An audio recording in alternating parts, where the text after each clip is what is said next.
The shimmering portal spat me out onto a landscape that defied reality. Gone was the familiar green of my Minecraft world, replaced by a dizzying panorama of pastel hues. Giant lollipops, impossibly tall and striped, pierced the sky. Rivers of bubbling, raspberry-flavored lava flowed between mountains sculpted from peppermint swirls. This was Candyland, a world birthed by a mischievous Mard, and I, Alex, was its intrepid explorer. My first encounter was disconcerting. A gargantuan gummy worm, easily 10 times my height, slithered lazily across a field of gumdrop flowers. Its segmented body shimmered with an unnatural sheen, and its single, beady eye blinked slowly.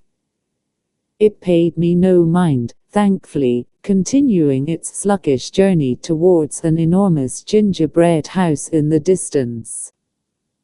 Armed with my newly crafted lollipop axe, surprisingly effective against the surprisingly tough gummy bears that harassed me later, I cautiously ventured further.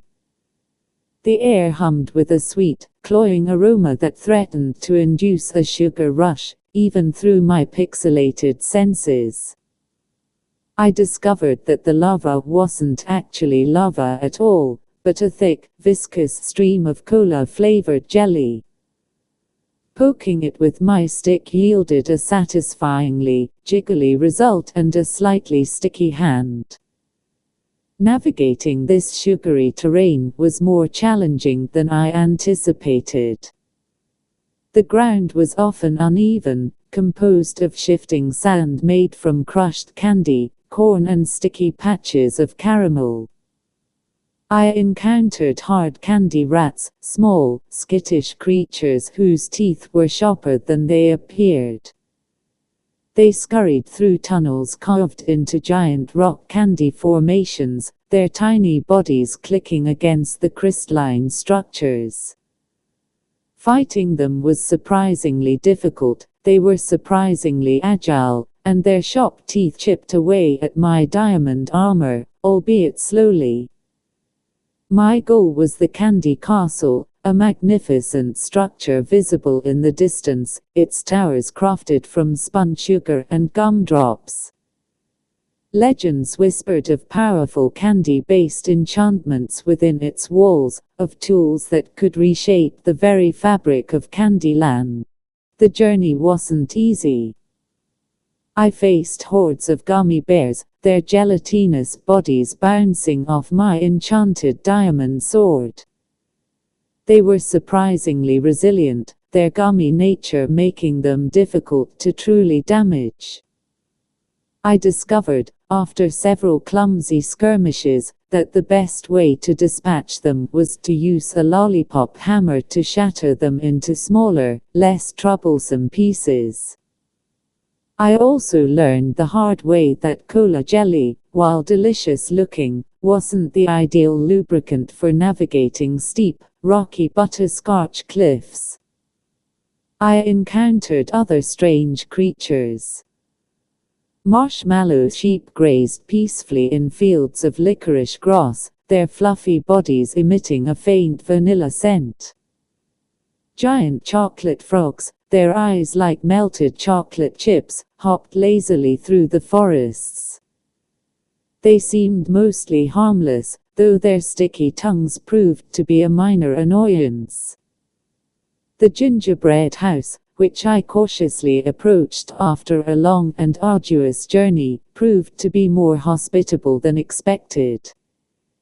Inside, tiny gingerbread men, animated by the magic of Candyland, offered me a warm welcome, and a cup of hot chocolate which, to my surprise, tasted exactly like hot chocolate.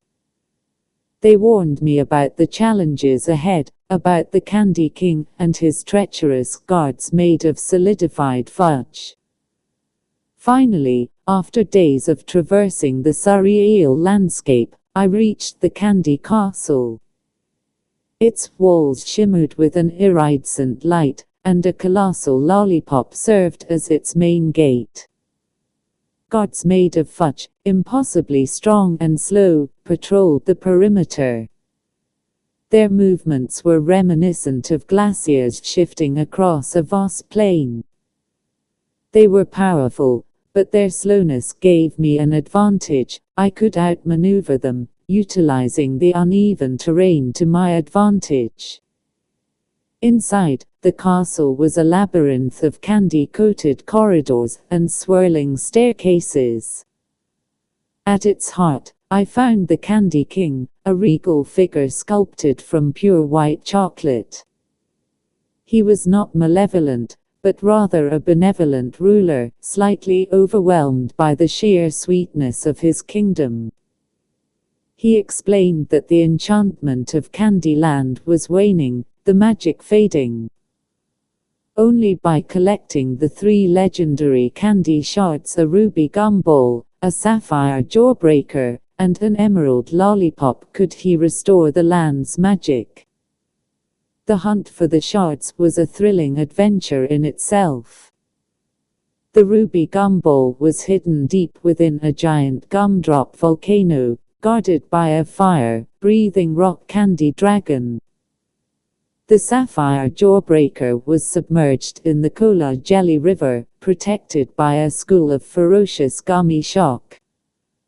And the emerald lollipop was locked away in the heart of a towering chocolate mountain, concealed behind a series of logic puzzles. After successfully obtaining the 3 shards, I returned to the Candy King. As I presented him with the treasures, a wave of sweet energy washed over Candyland. The colors became more vibrant, the air sweeter, and the creatures more lively.